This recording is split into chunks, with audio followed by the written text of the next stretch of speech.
Hello दोस्तों, आप देख रहे हैं टी कोड इंडियन। जैसे कि आपको पता होगा कि 1 जनवरी 2022 से रिजर्व बैंक ऑफ इंडिया की तरफ से एक नए नियम को हमारे देश में लागू किया जाएगा, जिसका नाम है कार्ड टोकनाइजेशन। बेसिकली इस नियम को इसीलिए लागू किया जाएगा ताकि हमारे और आपके द्वारा अलग अलग मर्चेंट्स के पास, जैसे कि अमेजॉन, फ्लिपकार्ट, ऐसे बहुत सारे जो ई कॉमर्स वेबसाइट है जहाँ से आपने कभी शॉपिंग की होगी, तो वहाँ पे हमारा जो कार्ड डिटेल्स होता है डेबिट क्रेडिट कार्ड का, वो जमा है। तो उस चीज़ को सेव करने के लिए यहाँ पे बेसिकली जो है उसको बचाने के लिए क्राइम वगैरह से इस पूरे नियम को लाया गया है। और इसके तहत आरबीआई ने जितने सारे भी कंपनीज हैं जिनके पास हमारे और आपके credit card, debit card data का इंफॉर्मेशन है, उसको यहाँ पे कहा है कि 1 जनवरी 2022 के बाद से सभी को रिमूव कर दे अपने डेटाबेस से।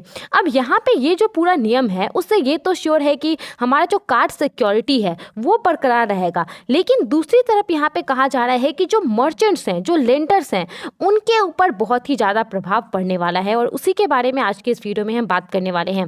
लेकिन उससे पहले अगर अभी तक आपने हमारे चैनल को सब्सक्राइब नहीं किया है तो सभी गवर्नमेंट न्यूज़, पॉलिसीज़, स्कीम्स और फाइनेंशियल न्यूज़ के लिए आप इसे सब्सक्राइब कर सकते हैं। यहाँ पे आप देख सकते हैं HDFC बैंक का ये बेसिकली नोटिफिकेशन है उनके जो कार्ड होल्डर्स हैं उनके लिए। और इस नोटिफिकेशन में कहा गया है कि HDFC बैंक कार्ड का डिटेल जहाँ जहाँ जिस जिस मर्चेंट के पास है उसको जो है रिमूव कर दिया जाएगा 1 जनवरी 2022 के बाद से। और उसके बाद उनके कस्टमर्स को करना क्या होगा, जब कभी भी वो शॉपिंग करेंगे उनके पास 2 विकल्प होगा। पहला विकल्प तो होगा कि वो अपने कार्ड डिटेल्स को इंटर कर सकते हैं और दूसरा विकल्प उनके पास होगा टोकनाइजेशन का। तो बेसिकली ये टोकनाइजेशन है क्या और काम कैसे करता है, बहुत सारा कन्फ्यूज़न है इसको लेकर के लोगों के मन में, तो इन सब के बारे में आइए बात करते हैं। सबसे पहले टोकनाइजेशन के बारे में बात करें तो बहुत ही सिंपल सा कॉन्सेप्ट है इसका। जब कभी भी आप किसी ऑनलाइन शॉपिंग को करते हैं, कभी भी किसी फ्लिपकार्ट से, अमेजॉन से, मिंत्रा से, मीशो से, कहीं से भी अगर आप कोई भी ऑनलाइन शॉपिंग करते हैं और डेबिट कार्ड या फिर क्रेडिट कार्ड से आप पेमेंट करना चाहते हैं, तो यहाँ पे आपको कार्ड डिटेल्स इंटर करने पड़ते हैं सबसे पहले तो, जिसमें क्या क्या आता है, आपका कार्ड नंबर हो गया, एक्सपायरी डेट हो गया, एक CVV नंबर होता है वो आपको डायल करना पड़ता है, उसके बाद जो है आपको लिखना पड़ता है, उसके बाद आपके फ़ोन में एक OTP आता है, आप OTP को इंटर करते हैं और तब आपका ट्रांजेक्शन जो है वो सक्सेसफुल हो पाता है। नाउ अब यहाँ पे होता क्या है, देखिए ये जो ई कॉमर्स वेबसाइट हैं, अमेजॉन, फ्लिपकार्ट, मिंत्रा, जोमेटो, स्विगी, जितने सारे भी हैं, उनके द्वारा आपके इस इंफॉर्मेशन को, आपके कार्ड डिटेल्स को सेव करके रख लिया जाता है और ये बेसिकली COF कहलाता है, कार्ड ऑन फाइल। वो अपने फाइल में जो है आपके डिटेल्स को सेव करके रख लेते हैं और जब आप अगली बार यहाँ पे कुछ भी चीज़ खरीदेंगे तो आपको दोबारा अपना कार्ड डिटेल्स जो है वो नहीं देना पड़ता है, नहीं यहाँ पे टाइप करना पड़ता है, जिससे आपको भी सहूलियत होती है। लेकिन आजकल के ज़माने में होता क्या है कि बहुत सारा खबर हम लोग सुन रहे हैं डेटा लीक हो जाने का, ठीक है। अब यहाँ पे जो ये बड़ी बड़ी कंपनियां हैं उनके द्वारा तो ऐसा नहीं किया जाता है, लेकिन जो छोटी कंपनियां हैं जो अभी ई कॉमर्स के बिजनेस में आ रही हैं उनका यहाँ पे जो है मोस्ट प्रोबेबली हो जाता है, डेटा लीक वगैरह हो जाता है। और इसी चीज़ को यहाँ पे ठीक करने के लिए टोकनाइजेशन सिस्टम को लाया गया है। इसके अंतर्गत क्या होता है, आपने जो भी यहाँ पे इंफॉर्मेशन अपने कार्ड से रिलेटेड टाइप किया था उसको ढक दिया जाता है एक नंबर के थ्रू। एक नंबर होता है उसमें एक टोकन के थ्रू। इस टोकन में बेसिकली क्या होता है, नंबर्स होता है और आपका अल्फ़ाबेट होता है, इससे इस तरीके से ढक दिया जाता है। और जो ई कॉमर्स कंपनियां हैं उनके पास आपका कार्ड डिटेल्स ना जा करके उनके पास ये टोकन जाता है।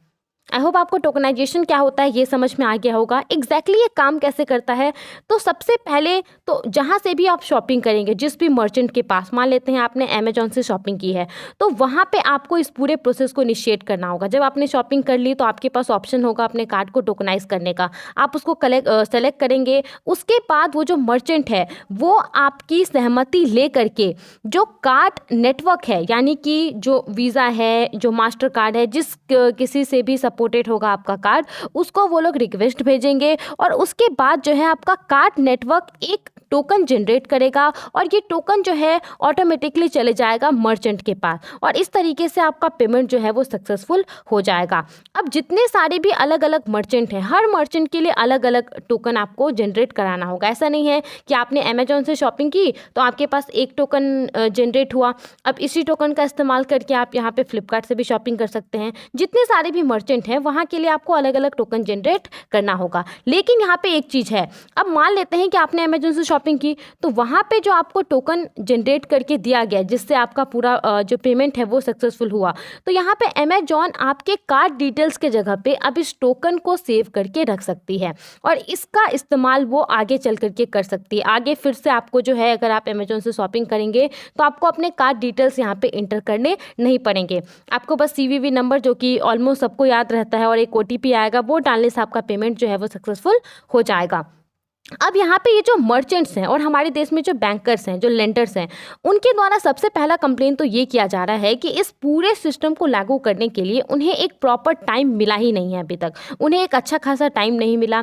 दूसरा चीज़ यहाँ पे उनके द्वारा ये कहा जा रहा है कि अगर इस सिस्टम को लागू कर दिया जाएगा तो जो कस्टमर्स हैं उनको काफ़ी दिक्कत होगी बार बार अपना अकाउंट कार्ड डिटेल्स को टाइप करने में, जिसके वजह से जो मर्चेंट्स हैं वो अपने कस्टमर्स को खो देंगे। क्योंकि अगर मान लीजिए कि आप मान लीजिए कि आप कहीं पे शॉपिंग करते हैं और आपको जो है बार बार अपना कार्ड डिटेल्स देना पड़ रहा है, तो आप उब जाएंगे, आप किसी और प्लेटफॉर्म पे चले जाएंगे या फिर आप बाहर से जाकर के शॉपिंग कर लेंगे। तो पहला चीज़ इनके द्वारा ये कहा जा रहा है और मर्चेंट्स यहाँ पे ये कह रहे हैं कि तकरीबन एक अंदाज़ा लगाया गया है कि 20 से 40% का जो है रेवेन्यू लॉस यहाँ पे हो सकता है और जो छोटे फर्म हैं उनको खास करके नुकसान होगा। इसके अलावा एक बड़ा इम्पैक्ट यहाँ पे ये कहा जा रहा है कि देखिए अभी तक भारत सरकार के द्वारा डिजिटाइजेशन को बढ़ावा दिया जा रहा था कि हर कुछ जो है वो डिजिटल होना चाहिए, हमें डिजिटल ट्रांजैक्शन के तरफ जो है ज़्यादा जोर देना चाहिए। लेकिन कहा जा रहा है कि इस कदम से होगा क्या, जो कैश पेमेंट है वो बढ़ जाएगा, ना कि जो डिजिटल पेमेंट है वो बढ़ेगा। क्योंकि अगर लोगों के पास ऑप्शन होगा टोकनाइजेशन का, कैश ऑन डिलीवरी का भी ऑप्शन उनके पास रहता है, तो वो टोकनाइजेशन में ना जाकर के वो कैश ऑन डिलीवरी पे क्लिक करेंगे क्योंकि वो उनको ज़्यादा आसान लगेगा। तो इस तरीके से ये भी यहाँ पे एक चीज़ जो है वो कहा जा रहा है। तो ना कि सिर्फ इस फैसले से कहीं ना कहीं कार्ड ट्रांजैक्शंस जो हैं वो डिक्लाइन होंगे, उनमें डिक्लाइन आएगा, बल्कि जो कैश का सर्कुलेशन है हमारे इकोनॉमी में वो भी और ज़्यादा बढ़ जाएगा, ऐसा कहा जा रहा है यहाँ पे मर्चेंट्स और बैंकर्स के द्वारा। और ऐसा नहीं है कि कार्ड ट्रांजैक्शन बहुत कम होता है, बहुत ज़्यादा होता है। आप देख सकते हैं यहाँ पे कि अक्टूबर में इंडिया जो है 1 trillion rupees card transaction, credit card transaction को क्रॉस कर चुका है।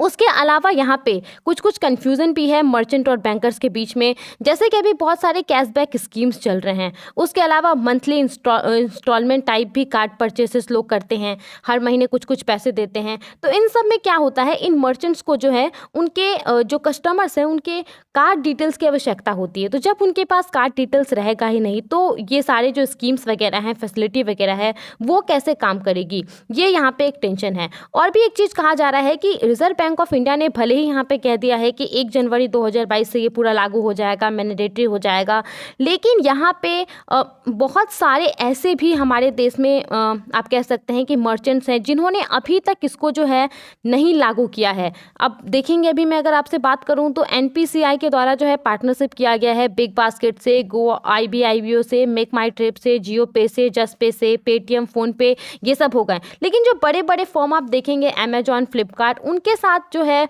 उन्होंने इस चीज़ को लेकर के अभी तक कोई बयान नहीं दिया है। तो हो सकता है कि ये पूरा सिस्टम जो है ज़मीनी स्तर पे लागू होने में थोड़ा सा टाइम ले, कुछ ये और महीने ले।